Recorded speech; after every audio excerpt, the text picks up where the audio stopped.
What's up, everybody? Welcome to the In the Scope podcast with your host, Joshua M. Hicks, senior writer for WARR Media, a.k.a. WARR Radio. And I am here with a very special guest. He is the co-founder of SportsZone Chicago, one of the homes of WARR Radio, a.k.a. WARR Media, as well as as a co-host of Shawn and Maya in the morning. I introduce you to Shawn Sierra. Shawn, how are you doing? Josh, what's up, buddy? How we doing, buddy? I'm good. Thanks for having me on. Man, anytime, you know, we're family, especially with SportsZone Chicago, man. We're family, where you can also hear this podcast. So because of that, it only felt right. It only felt right to bring you on board, especially since football is back. It is back, baby. Football is back. The NFL is back. As we're recording this podcast right now, I got the Houston Texans and Chiefs game on. So I'm making sure that I get my football in as well as we're talking about football. And obviously, since we are in the Chi, we're going to talk about the Bears real quick. So before we jump into the specific demographics of the Bears and everything, let's briefly talk about how last year was just so bad, right? So last year was really, really bad. We knew that the Bears took a step back from the first year appearance of Matt Nagy, Mitchell Trubisky being the quarterback and taking the team to the playoffs. But they're trying to get back on track this year. And they've added some good, I think some good quality defenders, especially in Robert Quinn to pair up with Khalil Mack. And my question to you is that pairing of Khalil Mack and Robert Quinn, is that the next best thing to Brian Urlacher and Lance Briggs? Yeah, I think it is. Unfortunately, Robert Quinn is he's listed on the injury report today with an ankle, I believe, or a knee. It was one of his part of the lower extremities. So he might be out. He didn't practice today, so that's a cause for concern. When healthy, yeah, they're going to have a couple meetings at the quarterback every Sunday, and that's exactly what I like. You know, the fact of the matter is, Khalil Mack is a guy you have to double team. There's no ifs, ands, or buts about it. You have to double team Khalil Mack every play. And then you get Robert Quinn, the guy who led the NFL in sacks last year.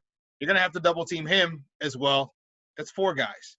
And then you have Akeem Hicks, who's back off of injury from last season. Okay, you can't leave him single up with one lineman because that's going to be a big problem. Now you're looking at 6 people staying in the block. That's a very, very good thing for the linebackers in the secondary, because if you leave one, and we're not even talking the nose guard, who was going to be Eddie Goldman, but he opted out, who's going to be Bilal Nichols now, I think gets the nod there, and then Roy Robertson Harris as well. So you have guys there on the line. You have guys who can really people like Roy Robertson Harris. It's a contract year for him. So he better eat big time because he's in a contract year. He's going to have a lot of other teammates getting double teamed. So it means he's going to be lined up one-on-one a lot, and he better make an impact if he's looking for some big money either here or anywhere else in the league. We can't also forget about the fact that they do have a pretty nice cornerback system with Kyle Fuller and Eddie Jackson, who Eddie Jackson at one point was the highest cornerback safety to be paid in the NFL up until Jalen Ramsey recently just took the $105 million extension. Mm-hmm. But having that in your backfield compared to the middle linebackers and that deep defensive 7, man, now you're talking about a crazy talented defense. Dare I say top 5? No, you'd be wrong if you said top 5. You need to be top 3, maybe 2. This defense is going to be one of the best. Staying healthy, of course. You have a 2-time Pro Bowler and Kyle Fuller on one side.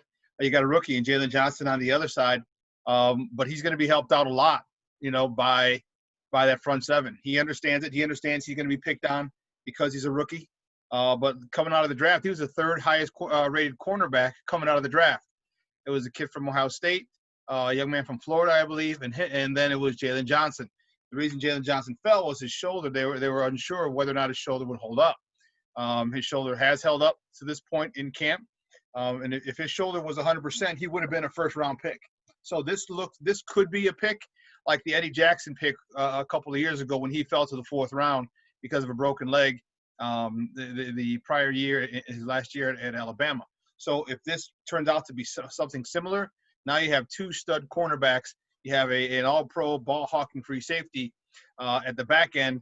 And let's not forget about those the linebackers at second level with Roquan Smith, who just decided to lead the Bears in tackles his first 2 years, and Danny Trevathan, Super Bowl winner, who's all over the place. So this defense is, I'd say, a top 3 defense, maybe 2, depending on how well the offense does. Because the offense can put some points up, man. All you got to do is go get the quarterback, because you're not going to be running the ball much. So this defense is in a really good position. The best part about it is that it's the second year under Chuck Pagano.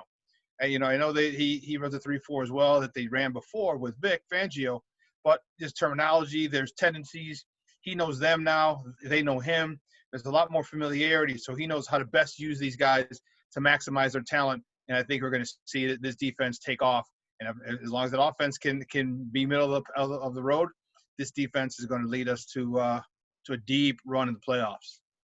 Yeah, go more in depth with Chuck Pagano, because like you mentioned, last year was his first year as a defensive coordinator for the Bears. So with that, along with the injuries, the offense not really being picked up to where the offense should have been, like previous years, it took a toll on the Bears defense, and we always had to play catch up and rely on the Bears defense to basically dominate the game so that we could have somewhat of a chance offensively to take over. And that's a tough assignment for Chuck Pagano. But talk about what Chuck Pagano is going to bring to the table now that he has most likely a pretty full, healthy defense. On top of that, more additional talent than he had last year. Last year, Chuck Pagano, he was caught between a rock and a hard place. Chuck Pagano he loves pressure. He loves to bring it. He loves to blitz.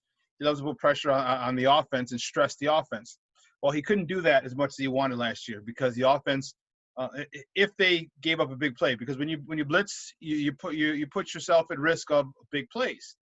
So if for some reason they connected on a big play, well, then now we're behind.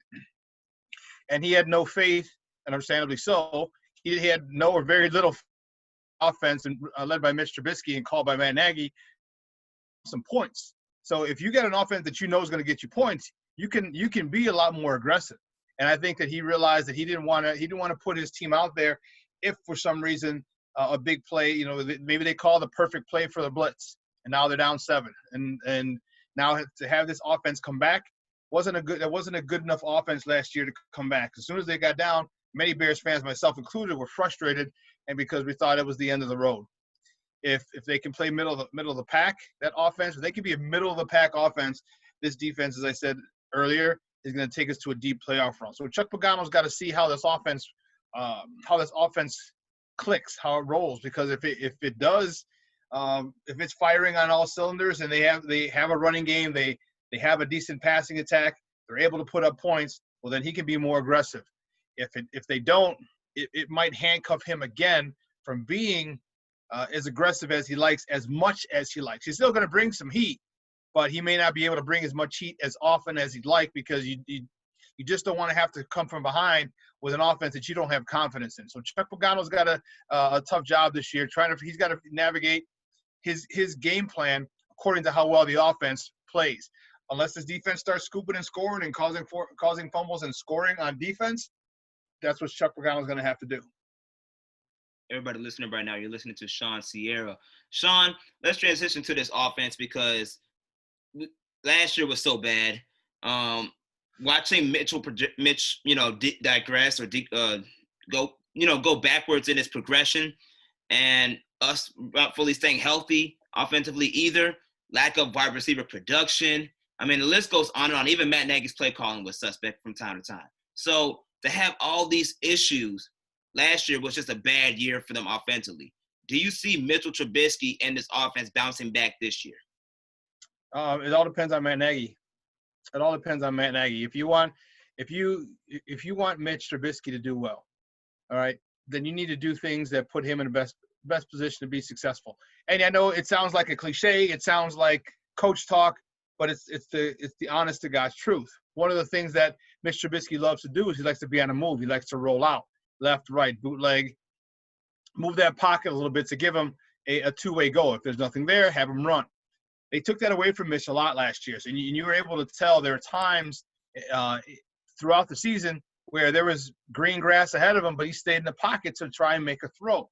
So they either told him, do not run, or they told him subtly or covertly saying, hey, real quarterbacks have to win from the pocket, something of that nature. But it really stymied him, it stifled him, and stopped him from running a lot last year, which I thought was the worst thing possible. He didn't move him in. He didn't move the pocket for Mitch. The only game he did was that Dallas Cowboy game, and you see how well he played in that game. And Mitch gained confidence in that game. Why? Because if there's nothing out, you move the pocket, you roll to the right. If there's nothing, you can run or throw it away, and you live to fight another down. Okay, Matt Nagy, for whatever reason, didn't do that. Then he didn't have help in the run game. Okay, the offensive line, that was the worst season they've had in a long time. Your right guard, the heart and soul of this team, Kyle Long, he was done. Okay, so you take him out of there. The two tackles, they got their big money, and they had horrible seasons last year. And then you have your left guard playing center, playing left guard, playing center, playing left guard, vice versa, and vice versa. You got to figure that out. So there was no continuity whatsoever with that in that offensive line. So with the fact there's no continuity, now there's no run game. All right, how many times did we see David Montgomery broke tons of tackles? It's just unfortunate that most of them are in the backfield. So that's not a formula for success. If you can't run the ball, and you need to run the ball because to take the ball out of Mitch's hands, if you can't run the ball and leave it in Mitch's hands, and then to compound that, you don't do what he does to what he does best. It's a recipe for disaster. So it's really gonna fall on how Matt Nagy calls the game. Now that he's got Nick Foles, however, if he may not be so lenient or with Mitch. If Mitch isn't able to master the offense and read defenses and do things the way at a level that Matt Nagy wants, well, he can pull them quickly because he's got a Super Bowl winning MVP quarterback waiting in the wings. And that's a very interesting point that you brought up, because obviously we know that the Bears made that trade for Nick Foles so that way they can put pressure on Mitchell Trubisky to truly develop. Obviously, there's some people that actually thought that, this is what Mitch needs just in order to improve. And some people also thought that, this is really the Bears trying to make this draft pick work when they could have had all those options with Deshaun Watson and Patrick Mahomes in the previous draft, in the same draft that Mitchell Trubisky was drafted in. So with all that controversy going on, should Mitchell Trubisky really have got the starting job, or should they just hand it off to Nick Foles and let Mitch really truly learn from Nick Foles as they move forward? Because Nick Foles fits better in Matt Nagy's system than Mitchell Trubisky does at this moment. Well, a couple of reasons. Mitch should have got the gig, should have got the starting job. A couple of reasons. First, I don't believe the mental fortitude of Mitch is where it needs to be. I think that's prevalent among a lot of younger players in the league today. So if you give the job to Nick Foles, I think Mitch his confidence is shot. I think mentally he might check out because he realized this is a contract year. They turned down his fifth-year option, which would have been for next year, so he doesn't have a contract. If he's not the starter, and then guess what? All signs indicate that he's not coming back to Chicago. The Bears aren't going to re-sign him. Doesn't mean it won't happen. It just says all signs indicate. Excuse me. And I think he would check out. I think that would do a big number on his confidence. So you start Mitch Trubisky. It allows you to save face a little bit for Ryan Pace. Ryan Pace did a good job of getting Nick Foles because you still have 1 year left with Mitch Trubisky. You allow him to play. You get some competition in here. Now we're going to see exactly what Mitch can do. Does the competition motivate him?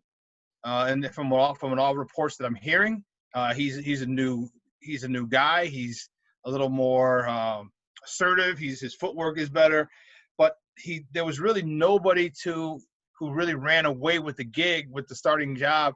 And I think because Mitch was here, practicing with those guys, Foles was back home in California with his wife and their young child, and really hasn't had a chance to gain chemistry with these receiving core.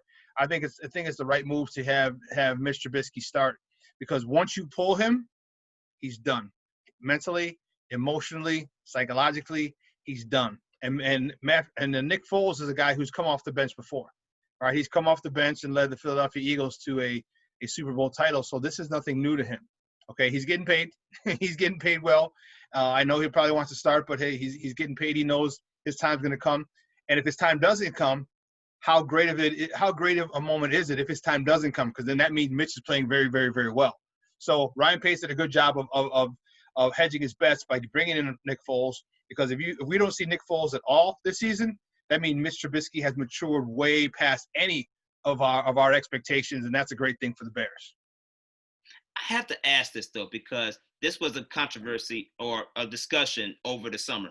When the Bears made that trade, Cam Newton was a free agent at that time, and no one picked up, and then he eventually signed with the Patriots for less than what, $3 million? About $1 million signed plus incentives. Yeah. So, do you really think the Bears really should have went with Cam Newton over Nick Foles and should they have gone the cheaper route and get Cam, who many do believe is a better quarterback than Nick Foles in general? That's an interesting question. The only issue that one of the reasons that I see that they didn't get Cam is now Cam has to learn a new system. Okay? Cam has to learn a new system. With Ryan Pace and Matt Nagy, they have a Super Bowl winning defense now. It's here now. They just need an offense. So they need somebody who can, as I said before, keep them at the middle of the pack. If this is a middle of the pack, a 14, 15, 16th ranked offense in the NFL, we're going deep in the playoffs because the defense will do the rest. So now you have Mitch Trubisky, who had a problem reading defenses. Then you bring in another guy who's super athletic but is still learning the system. It's going to take time for him to click, for him to develop a chemistry with the receivers, just like it would have with Foles. Although Foles definitely has a better understanding of this offense because he ran it and won a Super Bowl with it. But you still have to get the timing down and the chemistry down with the various receivers. So I would have loved Cam. I really would have. But I can see why they would go with Nick Foles. But in the long run, I would have liked Cam. But again, I see exactly why they went with him. They're in a win now mode, and you can't wait till next year, till 2021, to do this, to see if Cam can win and get in chemistry. You got to do that now. Everybody listening right now, you're listening to co-host of Shawn and Maya in the morning, Sean Sierra. Shawn, let's transition to the running back game, because we all know Tariq Cohen is a mighty mouse. I call him mighty mouse because he's a short dude, but dude is swole, and he got game and he got speed. And comparing that with another Jordan Howard-like player in David Montgomery, that's a nice duo that underachieved last year. How can they achieve and really give the balance that this offense needs this year? A couple of reasons. One, first of all, David Montgomery is not a Jordan Howard type back. He's more of a finesse back. He can get the hard yards at times, but he's not a Jordan Howard back. And I'm not saying that in a negative way. I'm just saying he's a little different. He's more of a slasher. He's not going to run you over like a Jordan Howard would. And unfortunately, that's something I really, really, really missed last year when they got rid of him. I just thought it was a horrible thing to not use him. And this is what I'm talking about with Matt Nagy. My issue with Matt Nagy is when he first took over, he didn't necessarily have the team or running or skill position players he wanted. And the sign of a great offensive coordinator or person who calls the plays, a head coach, whatever it is that you build you mold your scheme around the talents of your players, right? You don't make your players fit your scheme, okay? And until you can get your players. So once you get the players in, and you didn't do that your first year. So the first year he had Tariq Cohen and Jordan Howard. Well, Jordan Howard, the only guy up until that point who had gained more yards than Jordan Howard in his time in the league was Ezekiel Elliott. So you're talking about the guy who's, a guy who's second in rushing yards behind Ezekiel Elliott, and you don't use him. So to me, that's literally putting a weapon in your arsenal and leaving it there, not using it by any stretch. This is my issue with Matt Nagy. So then last year you go get David Montgomery, and Tariq Cohen is used a lot less. And whose fault is that? The play caller. So you don't use one of your special weapons. And people, and he said there's something that he said that really got to me, and people have to understand. You got to be real. You got to listen to it and understand football. But he said, people, or some defense has been changed, and they started watching and kind of trying to take away Tariq Cohen. Well, then you explain to me how people like Alvin Kamara, people like a Darren Sproles, people like a Shady McCoy, how do these guys continue to be in the league for 6, 8, 10 years, and they're the same type of running back that Tariq Cohen is, but yet they're still being productive, and this is only his second year and third year, and you can't make him open, you can't get him open, you can't utilize him in the way that those other guys were are being utilized across the league. And Shady McCoy's been going from team to team to team and doing the same thing. Darren Sproles, the same thing. So my question is, again, falls on the lap of Matt Nagy, putting your players in the best position to be successful. That's where you have to scheme guys open. So this running game, I'm very leery of it. I'm very leery of this team this year because we talked about the offensive line. I know you got Jermaine Ifedi, but how much have they been able to gel with the coronavirus pandemic? It cut down on OTAs, so you're not able to gain some chemistry and not able to bond with that offensive line. Everything's via Zoom, and when you're an offensive lineman, you don't get better with Zoom calls like we're doing. You need to be on the field. You need to be walking through things. You need to be installs. There's a whole bunch of different things, and if that doesn't go, that offensive line doesn't gel. That running game doesn't gel, and that running game doesn't gel. Mitch Trubisky's not going to gel, or Nick Foles, because then no one's going to respect the run game, which means they're coming after the quarterback. So, but to stay with your question about the running game, I hope they're able to get off. Okay, and here's one of the things I said on my show. It's a mindset. Okay, running the ball is a mindset. And when Matt Nagy says we have to find an identity, you give them an identity. Okay, you let them know. You don't just wait and see. All right, you have everything you need. Okay, so now what you do to shift the mindset of the offensive line.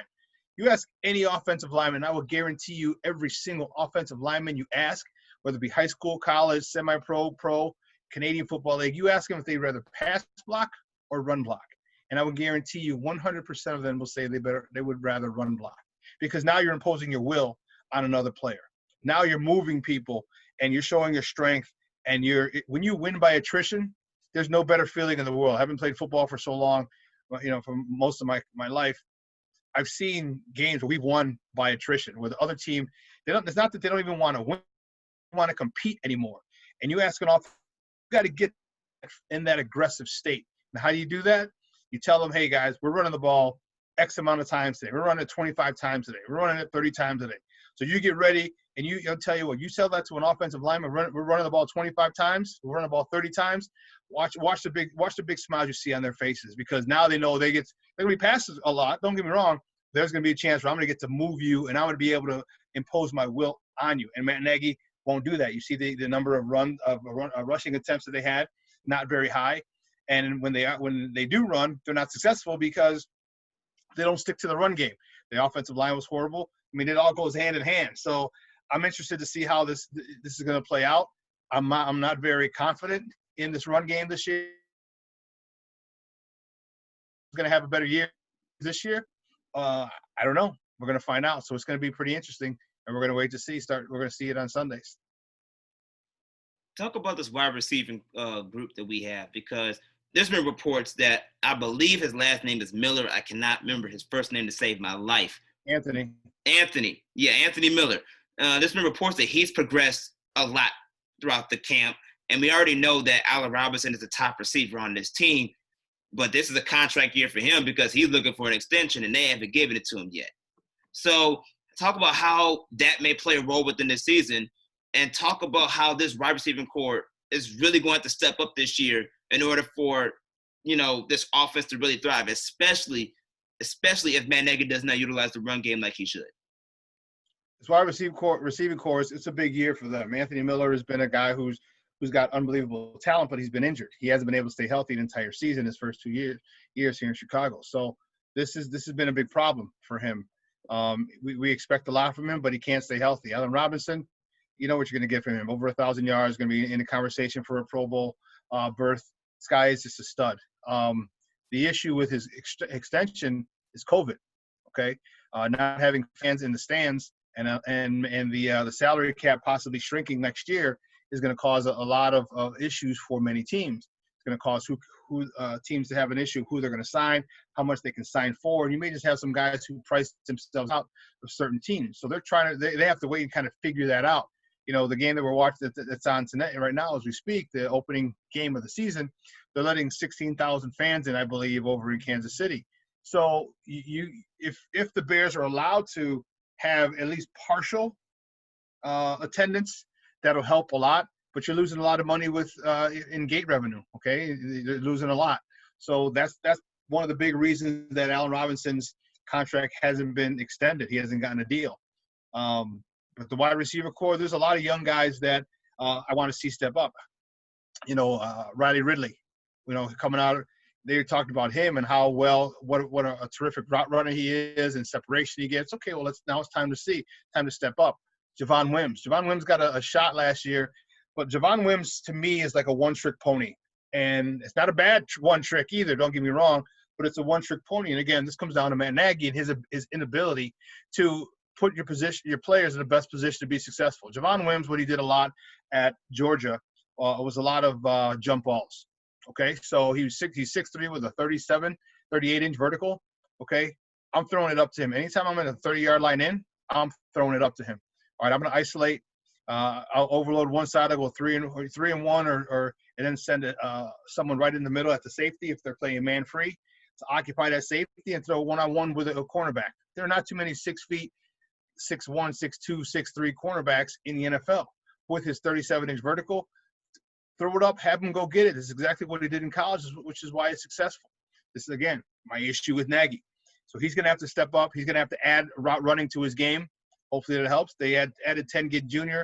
For speed. He'll probably take over the Taylor Gabriel role where he's able to move safeties and get, and now maybe a lot more things underneath. Will be more available to Mitch or to Nick Foles. As I said, Allen Robinson's the guy. He's gonna do it. The youngster they drafted is another speed guy, another speed or slot guy. So they have talented guys. They just have to put it together. So I hope they can put it together. I hope they can step up. And I really, really, really would like Riley Ridley and Javon Wims to really step to the forefront this year. Because if they do, and this offense can really be middle of the pack or maybe even higher. Jimmy Graham was recently signed this offseason as a top tight end. I believe he either came from the Packers or the Seahawks. I know he played for both of those teams. Packers, right. So he's playing for the rival team now in the conference with us and the Bears. And the Bears also drafted a hometown kid. And I believe his name, as I have here, is Cole Kmet. Yep, Cole Kmet from Notre Dame. Talk about how that tight end duo really can help alleviate the pressure off of Nick when it comes to the offensive flow, especially since Mitch isn't a guy that always throws the ball deep, but he's very much into the short game. And within that short game, that's where you can utilize your tight ends more effectively. The tight end, there's a team on the East Coast who had a dynamic duo of tight ends about 8 to 10 years ago, and it kind of changed the trend. And talk about the New England Patriots when they had Rob Gronkowski and Aaron Hernandez.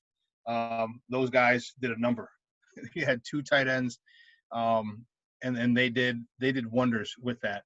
I think the Bears are trying to get to that point. I think it's going to be a good learning process for Cole Kmet. Cole Kmet's a local kid out of St. Viator. And the thing that about it, first of all, he's the number 1 rated tight end coming out of the draft. So that's great. So you have the top player at that position, at a position that you need. Then you get a cagey veteran like Jimmy Graham to kind of help to mentor him, teach him the ropes, teach him some of the nuances of playing the tight end position. We didn't have a tight end position. We had a tight end by committee. I want to say we had only 400 yards from that tight end position from 4 guys. Embarrassing. So now we definitely upgraded that position. And I think it's going to be a situation where Mitch has a safety valve. If you look at all the teams many of the teams who run this offense, the Kansas City Chiefs, they have Travis Kelce. The Philadelphia Eagles, they have Zach Ertz. So they have top-notch tight ends in each of these systems, which really, really help the quarterback. Now they got 2 good tight ends, and I think it's going to really, really help Mitch. So whenever he's in trouble, you always look for your tight end and that's gonna save him. So this tight end, hats off to Ryan Pace. I'm not a big fan of Ryan Pace to this point, but I am going to give him credit. When we needed tight end help, we got Jimmy Graham. He's not the same Jimmy Graham he was 6-8 years ago, but he's looking much better.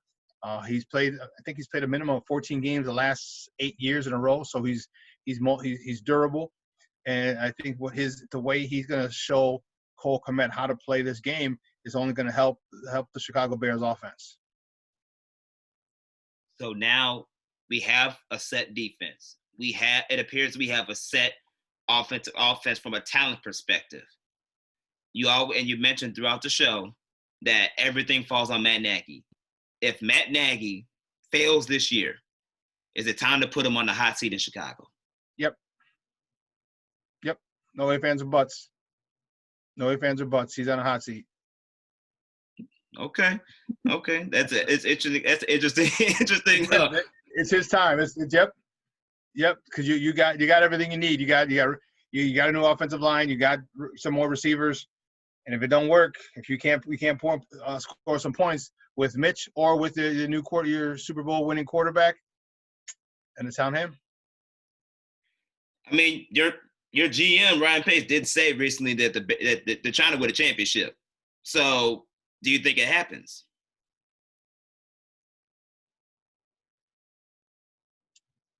Man, that's a good question. I'm not gonna. I have to watch Mitch a couple games. Competition does a lot for people. Competition is healthy, and maybe Mitch's footwork, maybe his fundamentals have gotten better. Maybe his ability to hit receivers in stride gotten better. Maybe his ability to read defense has improved. I don't know. When your life is on the line, when you realize this, when your back's up against the wall, which Mitch's back is, things change. You make some changes and use some things that you didn't think you'd be able to do, and maybe Nick Foles helped Mitch Trubisky learn how to read defenses. Maybe he looked, especially within the division, because you got 2 games per team. The Vikings, the Lions, and the Packers. So you see them twice. So maybe he helped them. Say, hey, here's the defense they run, and maybe he helped with the teams that when he was with Jacksonville or Philly and said, I got film on some of the other teams we played. Dallas, we got the Rams, the Niners. Maybe he has film on them as well, saying, look, here's what I saw, here's what they like to do, here's what I did that was successful. So hopefully they've been able to work it out with him and help Mitch get better. So I can't really say if they're going to win a championship until I see this offense. Like I said, get me to the middle of the pack, 14 through 17 and total offense. And yeah, we're going deep. Then we have as good a shot as anybody. Anything higher than that, then I'm going to put us in the NFC Championship game. But you got to be higher than 14. You got to be a top 10 offense. Even if you're number 10 offense, then I'm going to say, and of course, health being the variable. As long as everyone's healthy, we get a top 10 offense, even number 10 offense. Yeah, we're going to the NFC Championship game. Okay, so in the NFC North, then, since you're obviously dealing with the Packers, who recently just coming off a season last year where they finished 13-3, and I believe they went to the NFC Championship game with Aaron Rodgers as that bad dude that he is. You got the Vikings, who weren't terrible last year; they were pretty solid. And obviously, you got the Lions, who did, even though they are the Lions and have a history of not really progressing at the way that they should, they did make a couple improvements this offseason. Where do you see the Bears landing in the division, and what do you see them winning the division this year? If so, what potential record could we potentially see them in? Man, dude, it's all contingent on those 2 dudes, man. It's all contingent on Nagy and Trubisky. Nagy, because if Trubisky doesn't get it done, they're going to bring Foles in, and I anticipate Foles being able to get it done. But again, I need to see how his chemistry with these guys. So Detroit's they're going to Detroit themselves, and they're going to screw it up somehow, some way. Okay, so I'm not worried about them. The Vikings, I'm not very concerned with them either. The Packers is a team I'm concerned with. There's been a lot of friction between the head coach up in Green Bay and Aaron Rodgers. They came out and said the right things. Oh, no, it's fine. We're both competitors, blah, blah, blah, blah, blah, blah. But then they go out and they draft Jordan Love from Utah State. kind of signaling the start of the end of the Aaron Rodgers era. I know he wasn't happy about that. I mean, the shoe's on the other foot now because they did the same thing with him and Brett Favre.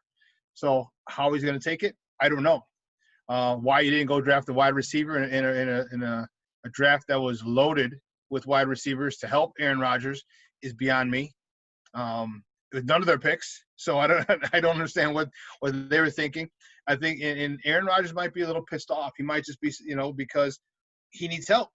As great a quarterback he is, and I hate giving him credit, but God bless it, that guy is a son of a gun. He is one of the best quarterbacks of all time. You don't give him help, and I think he could be a little salty because of it. Because I know I'd be salty, because I know that he's expressed to them, I need help, I need receivers, and when you don't go get one, and there were, as I said, tons of quality receivers. You had great ones, you had really good ones, you had good ones. You could have got a great or a good or a really good one in the first 2 rounds, and they just ignored it. And his psyche might be, he might be annoyed with that organization at this point. We'll see. So I still think the Bears have a chance for second or even win the division. But again, it's all contingent on Matt Nagy and his play calling. Everybody listening right now, you're tuning in and listening to co-founder of SportsZone Chicago, Shawn Sierra.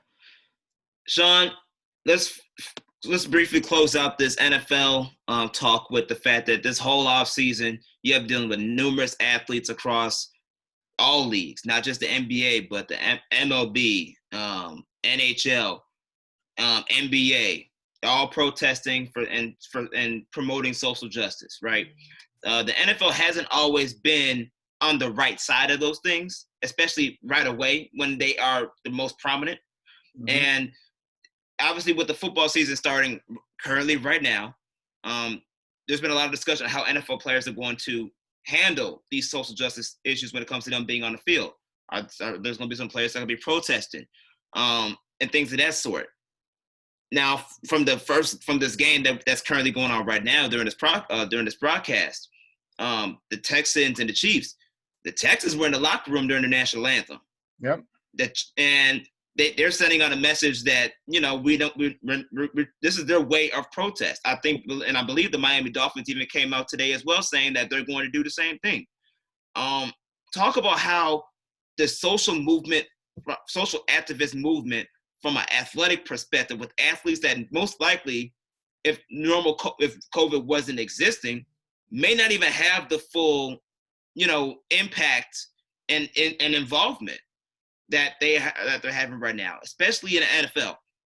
How do you see these protests going on throughout the year? And do you think they are going to be very impactful as the season goes on? Impactful, I don't know. I think people are still going to protest the way that they want. Some teams, especially some organizations, if they don't want to deal, or if you can't come to an understanding where everyone either stands or everyone kneels, and you don't want to look half and half or have a team that's half and half, you just stay inside. You mentioned the Houston Texans just did that today. Other teams, I think you said the Dolphins as well. So there may be things like teams that just do that, so there's no issue with that. It's unfortunate that politics has gotten into sports, but you know what? It's been a situation where politics, it wasn't brought in. Politics forced its way into sports. Okay, and then with the statement from Roger Goodell talking about he should have listened to Colin Kaepernick years ago.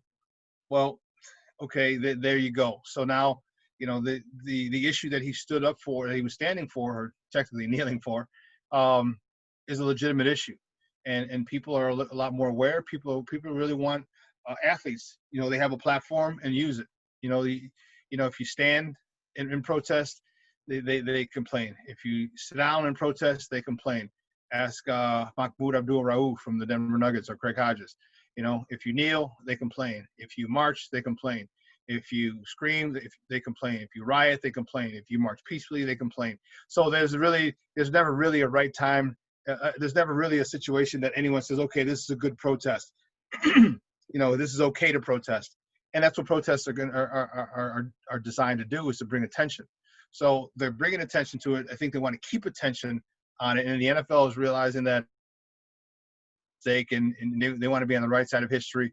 And let's keep it real. They're doing it mostly for the dollars. It's all about it. It's all about the Benjamins. So when they're doing things, I really don't believe that they care about the social justice issue. They just want to make sure that they get the minority dollars, because the minority dollars spend a lot of money, and not just at the games, but in merchandising as well. And that's another stream of revenue that the NFL really doesn't want to be affected, especially since they're losing money with the reduction in the number of fans or the elimination of fans at some places. They want to keep that other stream of revenue open.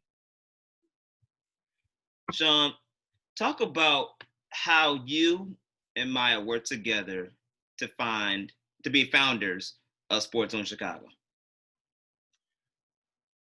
I'll give it a quick version. So I was in Illinois Media School, and Domity Pongo, who's actually doing his thing. He's working at MTV now. And a big shout out to Domity for doing his thing, and I'm so proud of him. When I was there, he's like, "Oh, you do sports?" He goes, "Oh, my girl has a show on, I want to say it's WVON." He goes, "I want to introduce you." So he introduced us via Facebook. He introduced Maya and I. Then I had a post. I called into the show one time. Remember 88-7 the game that I was on for like a year or so. Called into them. I told them they should have pulled Cutler. They laughed me off. 4 or 5 weeks later, they pull. Cutler gets benched. I called back, and when they laughed me off the air, I wrote a big post on Facebook because I was livid. Like, I played football. I played football for 30 years. I coached it for 15. I know football. And for them to laugh me off was like, "When's the last time you guys played football?" And so I was really annoyed. So Maya read my post on Facebook. She's like, "I want you to come on my show." She was doing the show with Farouk. And so that's how we met. And then we did a couple of then she was working with another media company, and she's like, "Hey, you know what? Would you mind coming on? The owner wants to know if you want to come on and do sports, football for us." I'm like, "Yeah, sure, of course." So we did that for about a year and a half, 2 years. Then we went our separate ways, Maya and I and the other company, and we started our own thing. And the one thing we decided, like, we wanted to provide a platform for people. I looked at getting in on the Score and ESPN, and to me, they had their token person of color on each one. And a lot of the takes that all these guys have are so far from the truth, because many of them have not played sports. Okay, and of course everyone's allowed their opinion, but when you hear things that are just off base, and it's coming from a place where you can't speak on sports coming from a place of playing from sports, because it's a different perspective. When you play it, especially since I played it and coached it, I look at sports completely different than just anybody who just watches sports and is a fan. So I decided, or she and I decided, like, let's give people a platform. All right, let's do our own thing. They're not letting you on the only 2 sports talk stations they have. Let's start our own thing. And I was like, this is a good thing. So now we could provide anybody, and not just people of color, but people of color or women, a platform, because they had Julia Carroll for a little while in the Score, but now she got let go as well. So there's no women. So we're like, there's a lot of young, talented people, black, brown, women people, black or brown women who are talented, who need a platform. So that's what we decided to do. We decided to open it up, give it a platform, give people a platform to get their work exposed. And that was it. So that's how it started. That's why we're doing it. And that's why we love doing it, because we're giving, and we all look at sports different, and black folks look at sports a little different. Hispanic folks look at sports a little different. Asian folks look at sports a little different. Women will look at sports a little different. So, to get someone, representation is everything. So when you see someone or hear someone talking about a sport, you're like, "Oh man," and you can relate to that person because you're black or you're brown or you're a woman. It really connects with people, and that's what we wanted to do. We really wanted to connect with people. We wanted to give people options instead of having just one specific version of white males 25 to 55. How about a couple different types of people and their perspectives, which those other radio stations don't have. So and we have it. So we're happy about it. We're proud of what it is that we do. We're happy and excited to give people a platform to have their work exposed. Well, obviously, members of WARR Radio, WARR Media, we're proud to be part of the SportsZone Chicago family. We're proud and grateful that you even reached out to us to join the family. It means a lot to us, and we know and believe in the product, and we believe that you and Maya are doing great things, especially with your show and combination with SportsZone Chicago. So for us to be part of the whole movement, we're very grateful for that. And honestly, to our viewers and our listeners right now, you can catch this show on SportsZone Chicago. It comes out every Friday, so you guys will be able to check that out on SportsZone Chicago. Download the app SportsZone Chicago for to tune in for all of our latest work, and check out our social media pages. We are Regal Radio. Check out Regal Radio 1 on Twitter, and We Are Regal Radio on Instagram. You can follow me on social media at That Guy Josh Hicks on Instagram, at jhicks042 on Twitter. Shawn, where can everybody follow you on social media? You know what? I made it nice and easy for everybody. Send one handle for Facebook, Twitter, Instagram, Snapchat. The Snapper. It's all one handle at the Shawn Sierra. You can follow my show with Maya, Shawn and Maya in the morning on Facebook. Shawn and Maya in the morning on Twitter. It's SM_mornings. On Instagram, not Instagram. Then you can follow SportsZone Chicago on Facebook and on Instagram at SportsZone Chicago, and on Twitter at SportsZone Shy, that's CHI, at SportsZone Shy. Shout out to Maya, who may be listening to this podcast when it comes out. Shout out to Maya. Shout out to my co-host. She's a girl. That's the girl right there. Yes, sir. She does it big, and she does it well, and you do as well, sir. We thank you for coming on the Endoscope podcast. Love to have you come back at any time, and wish you nothing but the best. And we just pray to God that these Bears get it right this year, and Chicago has something really to look forward to. Fingers crossed, man. Fingers crossed. Hey, Josh, anytime you need me, you let me know. I'm there. I got you, Papa. I got you. Yes, sir, man. Appreciate you, and we'll stay in touch. All right.